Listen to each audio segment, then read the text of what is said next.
Hello everyone, good morning, नमस्कार। क्या हाल चाल है? सब अच्छा, बढ़िया। तो ऐसे ही बढ़िया हो।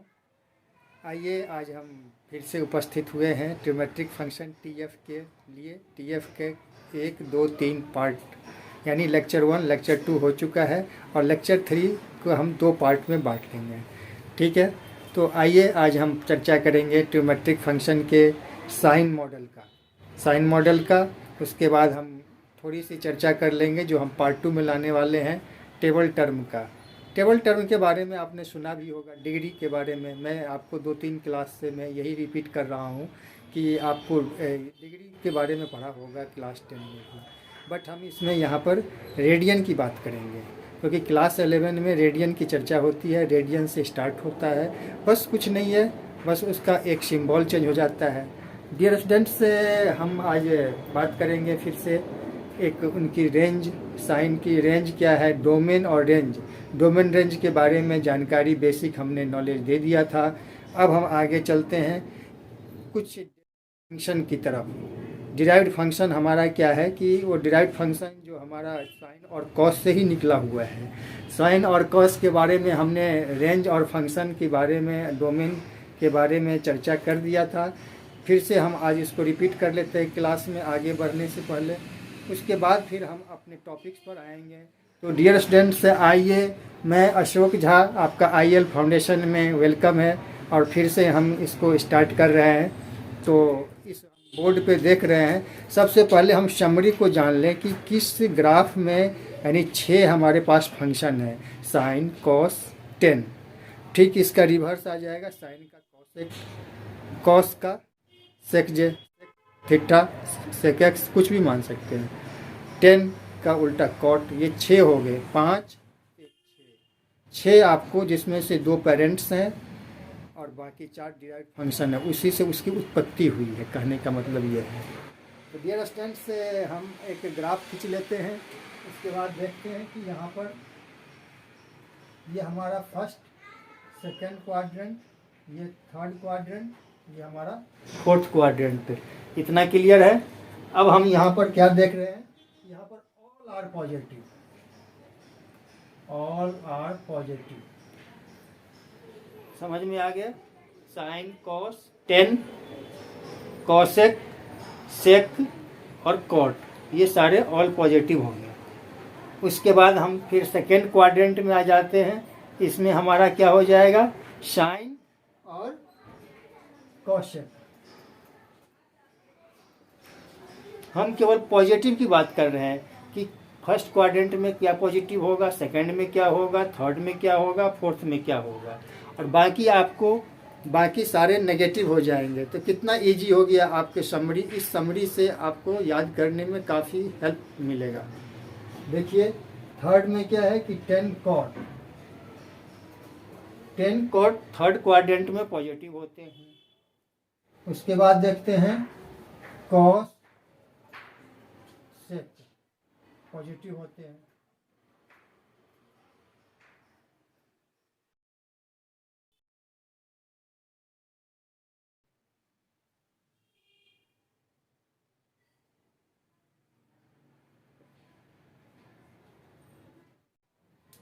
डियर स्टूडेंट्स, अब आपको यहाँ पर सवाल ये आता है कि बाकी नेगेटिव होंगे तो उसको लिखना ज़रूरी नहीं है, क्योंकि हमने प्लस का साइन दे दिया, प्लस है। बाकी जैसे कि इसमें 6 के 6 सारे प्लस में होंगे, तो इसमें माइनस में कोई नहीं आएगा, नथिंग। यहाँ पे साइन कॉसेक है तो 10 बच गया, जो बच जाएगा, कॉस बच गया, कॉट बच गया, उसके बाद सेक बच गया। तो ये सारा हमारा नेगेटिव में आ जाएगा।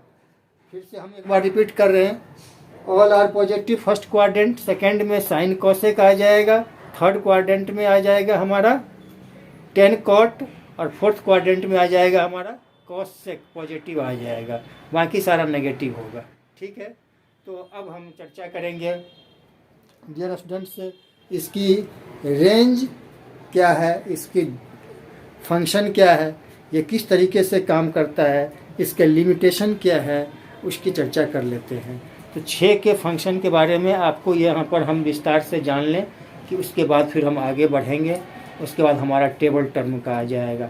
बहुत ही काफ़ी छोटा चैप्टर लगेगा आपको, क्योंकि ये थर्ड लेक्चर हमारा है। ये थर्ड लेक्चर के 2 पार्ट में हमने डिवाइड कर दिया है।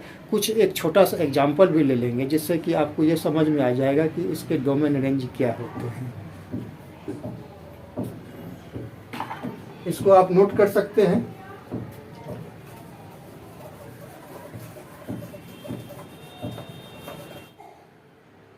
अब हम चल रहे हैं यहाँ पर F X equal to sine X. Note कीजिए ये, क्योंकि इसका हम आर एफ और डी एफ, डोमेन, फंक्शन, उसके बाद रेंज ऑफ फंक्शन, इसका हम 6 का जो हमारा फंक्शन है उसकी चर्चा हम आज कर रहे हैं। और ये आपको माइंड में सेट होना चाहिए, क्योंकि हमेशा ये जेई के आपके किसी भी सवाल में ये कभी भी ये फार्मूला फंक्शन का ये काम आ जाएगा। यहाँ पर क्या है कि डी एफ हमारा क्या हो जाएगा, माइनस इन्फिनिटिव टू इन्फिनिटिव। इसके बाद आर एफ हो जाएगा इसका हमारा -1 से 1। ये हमने क्लास में पहले ही बता चुके हैं, तो आपको रिवीजन करने के लिए मैंने जस्ट इस क्लास में रिपीट ही कर रहा हूँ। इसके बाद हमारा है ये एफ एक्स कॉस का। कॉस का भी हमारा डोमेन और रेंज वही दोनों सेम ही होगा। D F equal to minus infinitive to infinitive, और आर एफ हो जाएगा हमारा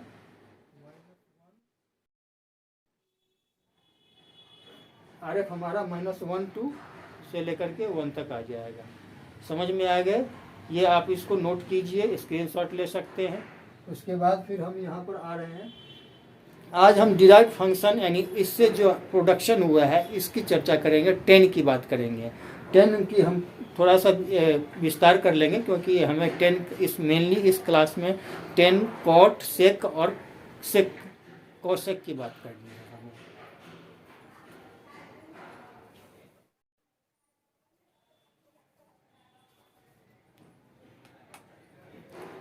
डियर स्टूडेंट्स, 10 का मतलब होता है कि साइन बटे कॉस। साइन बटे कॉस क्या हो जाएगा, 10x हो जाएगा। ये हमारा ये है। इसकी फंक्शन की बात करेंगे, F X equal to 10x। इसकी डोमेन और रेंज क्या है? सबसे पहले हम देख रहे हैं कि कॉस एक्स। तो x का वैल्यू क्या है यहाँ पर कि ये बी बटे एच होते हैं, बी बटे एच होते हैं, और साइन का होता है पी बटे एच। ये कॉस, ये साइन आ जाएगा हमारा पी बटे एच।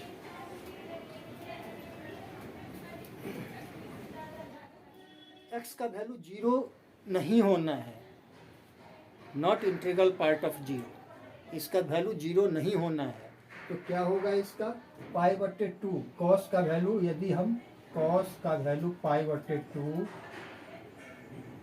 या हम इसको ले लें 3 पाई बटे 2, 5 पाई बटे 2, ये हमारा क्या हो जाए कॉस 90 डिग्री। पाई बटे 2 मतलब पाई का वैल्यू 90 डिग्री, सॉरी 180 डिग्री, तो ये 90 डिग्री 2 से डिवाइड करने पर आ जाएगा। तो हमारा कॉस 90 का वैल्यू क्या होता है, साइन 0। तो कॉस का हमारा 90 भी 0 होता है, तो ये 0 आ जाएगा। जब ये 0 हो जाएगा नीचे में साइन एक्स बटे 0, तब तो ये फंक्शन ही नहीं रहा। समझ में आ गया होगा, ये फंक्शन ही नहीं रहा, तो हम इसको 0 नहीं ले सकते हैं। तो क्या लें, अब हम पाई बटे 2 है, तो यहाँ पर हम क्या ले लेंगे, इसको जो हमारा रियल नंबर है, रियल नंबर में से इसको माइनस कर देंगे, तो हमारा n पाई बच जाएगा। 2n + 1 पाई बटे 2। समझ में आ गया कितना ईजी है ये। यहाँ पर इसको हम रियल नंबर हमारा पूरा है, रियल नंबर में से इसको हटा दिया तो 0 तो ऑलरेडी गॉन हो गया, ये 0 हमारा चला गया, भाग गया। अब हम यहाँ पर क्या कर रहे हैं कि डी, यहाँ पर हमारा डोमेन हो जाएगा, डोमेन फंक्शन r - 2n + 1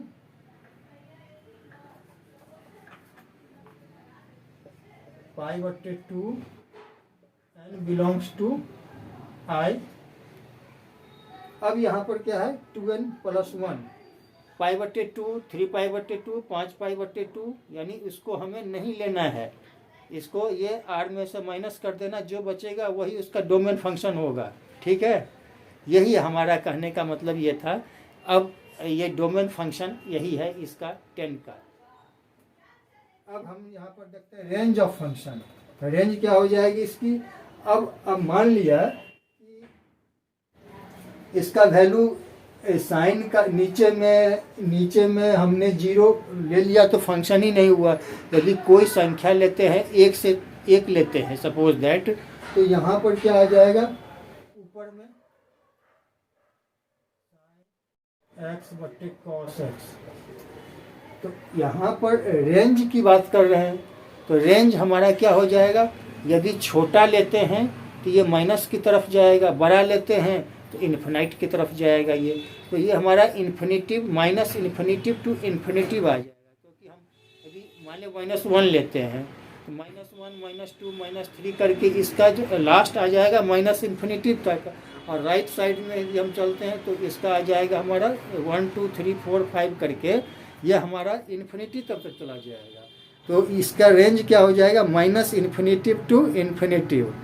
ये थोड़ी सी आपको 1-2 बार रिवीजन करेंगे, सवालों को बनाएंगे तो आपको बिल्कुल क्लियर हो जाएगा, 100% क्लियर हो जाएगा। इसका रेंज आ जाएगा हमारा -इन्फिनिटिव टू इन्फिनिटिव। अब हम चर्चा करते हैं cot x की। cot x हमारा cos/sin आ जाएगा। क्या क्लियर है कि नहीं। cot ये हमारा क्या हो जाएगा, ये यहाँ पर cot का मतलब है cos x upon sin x। यहाँ पर क्या है कि cot का वैल्यू cos/sin दे दिया गया है, तो sin का वैल्यू 0 तो नहीं होगा, साइन का वैल्यू 0 नहीं होगा, यानी साइन नीचे में है यहाँ पर हमारा। तो इसका रेंज क्या आ जाएगा हमारा कि पाई, इसको मिटा लेते हैं पहले।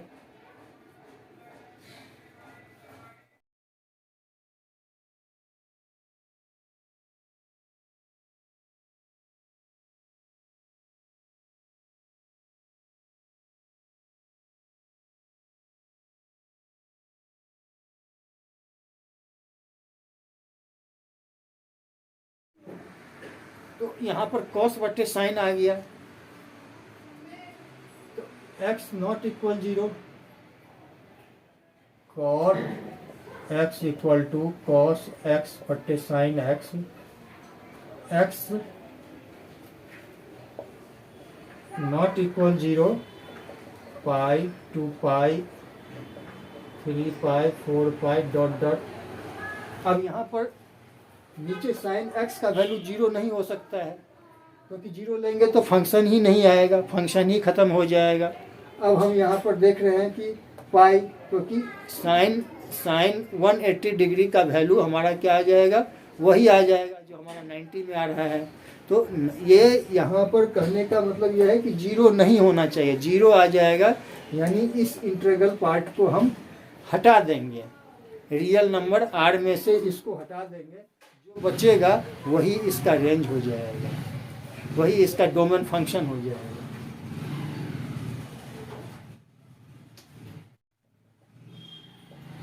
r minus n pi belongs to i, ये हमारा n पाई है, n integral part, integral multiply of pi, integral multiply of पाई।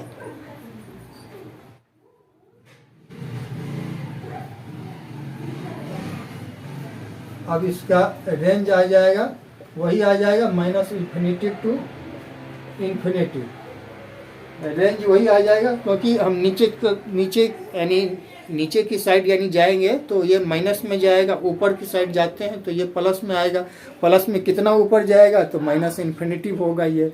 तो इसीलिए हम यहाँ पर इसकी बात कर रहे हैं कि ये रेंज आ जाएगा -इन्फिनिटी टू इन्फिनिटी आ जाएगा, और हम यहाँ पर एक्स का वैल्यू 0 नहीं ले सकते, 0 लेंगे तो हमारा फंक्शन ही ख़त्म हो जाएगा। तो यहाँ पर क्या करना है, r में से माइनस कर देना है n पाई को, जो हमारा पाई था ये, क्योंकि इस पर यदि हम 4 पाई लेते हैं तो फिर वही आ जाएगा, हमारा 0 पर आ जाएगा, क्योंकि इसका वैल्यू 0 कभी होना ही नहीं है। 0 आता है, इसको आप इग्नोर कीजिए, बिल्कुल धक्के मार करके उसको हटा दीजिए, क्योंकि यहाँ पर हमें 0 लेना ही नहीं है, तब हमारा फंक्शन काम नहीं करेगा। अब हम आगे चलें।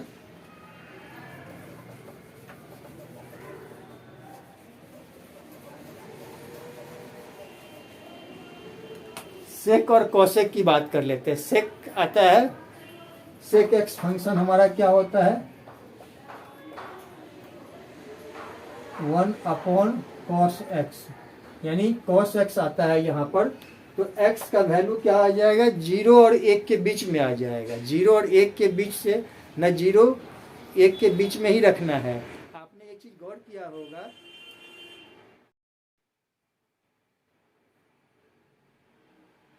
Value of x between 0 and 1, 0 और 1 के बीच में ही रखना है। सपोज दैट x का वैल्यू यदि 1 है, वहाँ पे 1/cos x का वैल्यू 1/2 रखते हैं, तो ये यहाँ पर क्या आ जाएगा, 1 से छोटा है, ये 1 से छोटा है, यहाँ पे 0 और 1 के बीच में ही रखना है, तो 1/2 छोटा है। छोटा से यदि हम इसको डिवाइड करते हैं तो ये बड़ा आ जाएगा, 2 आ जाएगा संख्या, है ना ये मैजिक। यहाँ पर 1 में 1/2 से यानी आधे से डिवाइड करते हैं, 0 और 1 के बीच की संख्या को लेकर के, ये तो बड़ा हो जाता है। अब इसका हम उल्टा चले जाए, यदि नेगेटिव पार्ट में -12 ले लेते हैं तो ये क्या आ जाएगा, -2 आ जाएगा। ये छोटा आ जाता है, क्योंकि 1 से छोटा आ जाएगा -2, लेकिन 2 1 से बड़ा है। 2 ग्रेटर देन 1, -2 स्मॉलर देन 1। ये आपको यहाँ पर समझ में आता होगा। तो डियर स्टूडेंट, से यहाँ पर हम ये समझाने की कोशिश कर रहे हैं कि हमारा cos x का जो है यहाँ पर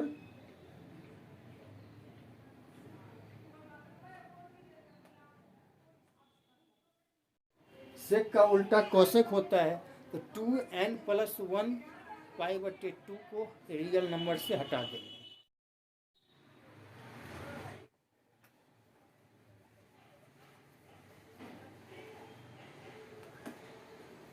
इसका हमारा डोमेन फंक्शन क्या आ जाएगा, r में से 2n+1 π/2 x belongs to z, यानी यदि रियल नंबर में से ये पार्ट हमारा, यानी ये जो हमारा π/2 है, 2n+1 को हटा देते हैं तो हमारा ये डोमेन फंक्शन निकल जाएगा।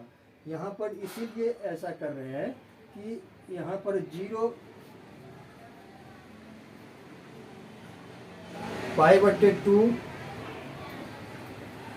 3 π/2, 5 π/2, जैसा कि हमने कॉस फंक्शन में पढ़ा था।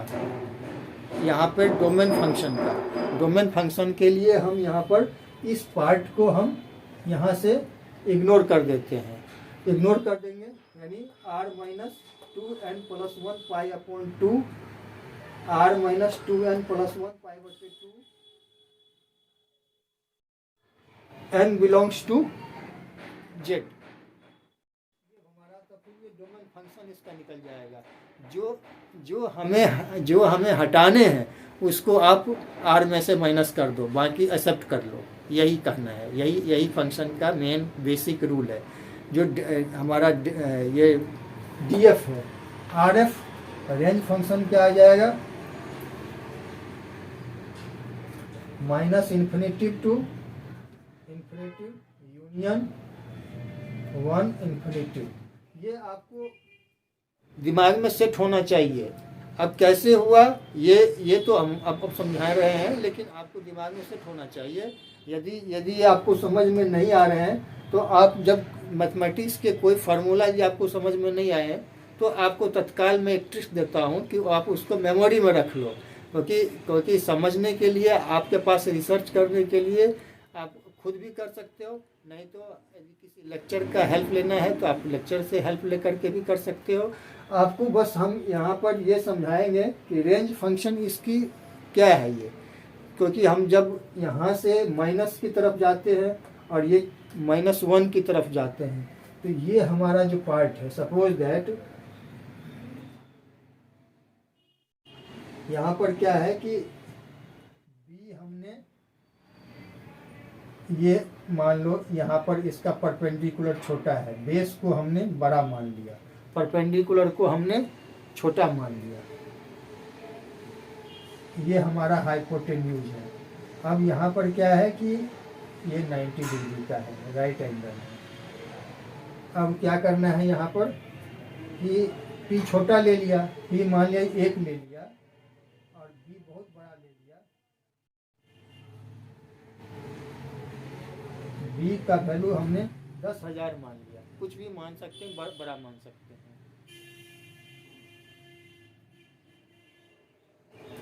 तो यहाँ पर क्या है कि 1/, ये आ जाएगा हमारा 0.001 आ जाएगा। कितना छोटा हो गया ये। यदि हम ऊपर बड़ा मान लेते हैं, नीचे छोटा मान लेते हैं तो ये बड़ा आ जाएगा। तो कहने का मतलब ये है कि -∞ to -1 के इसका रेंज आ जाते हैं।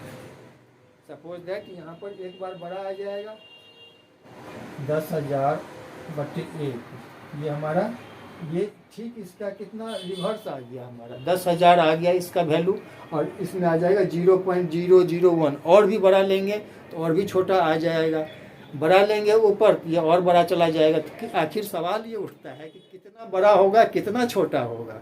तो यहाँ पर -∞ to -1 तक ले लेते हैं, और हमारा यूनियन में क्या आ जाएगा 1 से लेकर के इन्फिनिटी तक आ जाएगा। यहाँ के 1 to इन्फिनिटी हमारा क्या हो जाएगा, रेंज हो जाएगा। तो दोनों का हमने कंबाइन कर दिया है, यूनियन का साइन मार्क दे दिया है। तो ये फिर से मैं रिपीट कर रहा हूँ कि range of function of sec X का क्या आ जाएगा, -∞ -1 यूनियन 1 to इन्फिनिटी तक ये आ जाएगा। अब हम चलते हैं कोसेक एक्स की तरफ। कोसेक एक्स की रेंज क्या है, तो ये सब सारे कोसेक की क्या है, यहाँ पे साइन का उल्टा है, कोसेक एक्स = 1/sin x आ जाएगा।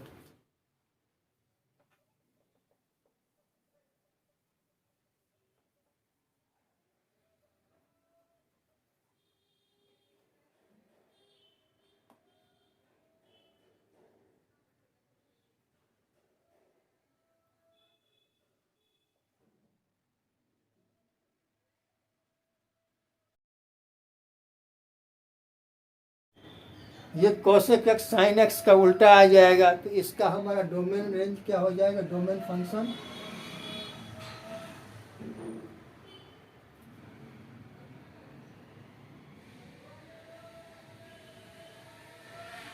यहाँ पे जिस तरीके से हमने 2n+1 π/2 को यहाँ पर माइनस किया था, तो यहाँ पर n ठीक कॉस का हमने यहाँ पर क्या करना है, r में से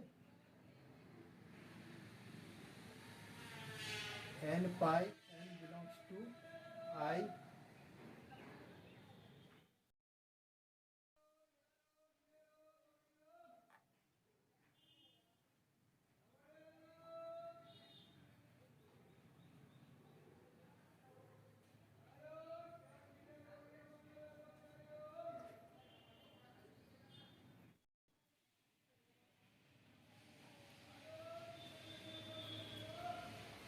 डियर स्टूडेंट्स, यहाँ पर साइन एक्स है, कॉस एक्स का नीचे आ जाएगा रिवर्स में 1/sin x। तो साइन एक्स का रेंज क्या आ जाएगा हमारा, r में से n belongs to r, n यानी n into pi integral multiply of pi, इसको r में से माइनस कर देंगे, ये हमारा ये बच जाएगा। आई थिंक आपको इस में समझ में आते होंगे रेंज और डीएफ के बारे में हमने जो पहले जो वीडियो बनाए थे उसको प्लीज़ आप एक बार देख लीजिए, तब ये जा कर के बिल्कुल और भी क्लियर हो जाएगा। अब हम यहाँ पर रेंज फंक्शन निकालते हैं, तो यही आ जाएगा -1 1 इन्फिनिटी, यही आ जाएगा जो हमने पहले पढ़ा था। यानी साइन का वैल्यू यहाँ पर हम छोटा लेते हैं, साइन का वैल्यू हम यहाँ पर छोटा लेते हैं, एक बार बड़ा ले लेते हैं।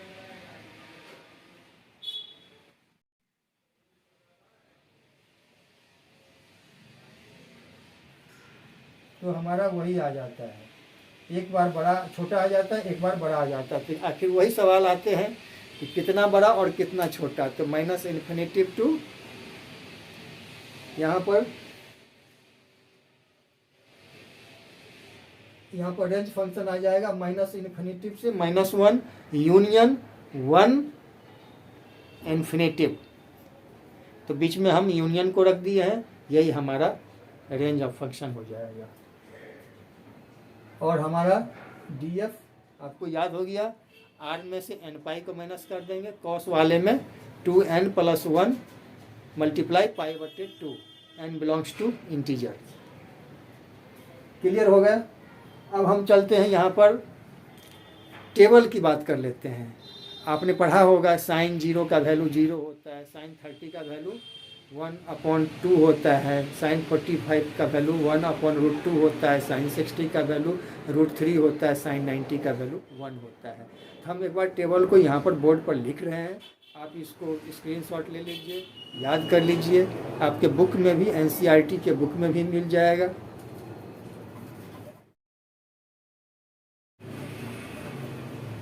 हम आगे के लेक्चर में हम इसी पार्ट 2 को, लेक्चर 3 के पार्ट 2 को लाएंगे, उसमें हम डिटेल में बात करेंगे।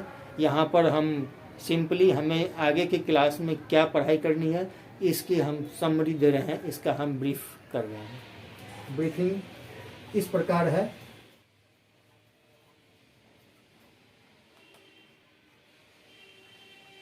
साइन कॉस 10 0 डिग्री है, यहाँ पे 0 डिग्री π/6। यहाँ पर हमने बताया कि यहाँ पर 30 डिग्री नहीं लिखेंगे, π/6 लिख देंगे, इसको रेडियन में लिखना है। π/4 π/3 π/2। तो यहाँ पर इसका वैल्यू आ जाएगा हमारा 0 का वैल्यू 0, और ये आ जाएगा हमारा 1/2। साइन 40 का वैल्यू आ जाएगा हमारा 1/√2, और ये आ जाएगा √3, और ये आ जाएगा 1। 0 हाफ 1/√2 √3 1 आ जाएगा। 90 का वैल्यू 1 आ जाएगा। डियर स्टूडेंट्स, इसका एक ट्रिक्स मैं बता देता हूँ याद करने का। कॉस का यदि निकालना हो तो आपको याद करने की कोई ज़रूरत नहीं है। करना क्या है, यहाँ पर इसको ठीक रिवर्स में बैठा देना। 1 उसके पीछे है 1√3, और बीच में आ रहा है 1/√2, और ये आधा हो जाएगा हाफ, और ये हो जाएगा 0। ठीक इसके रिवर्स साइड से, यानी जिस साइड में ये रखा गया है उसका उल्टा लिख देना है। आपको याद करने की कोई ज़रूरत नहीं, साइन का उल्टा ये कॉस में आ जाएगा वैल्यू। अब हम आगे चलें। tan 0 का वैल्यू हमारा क्या हो जाएगा 0, ये आ जाएगा 1/√3, ये आ जाएगा हमारा 1√3, और ये आ जाएगा हमारा नॉट डिफाइंड।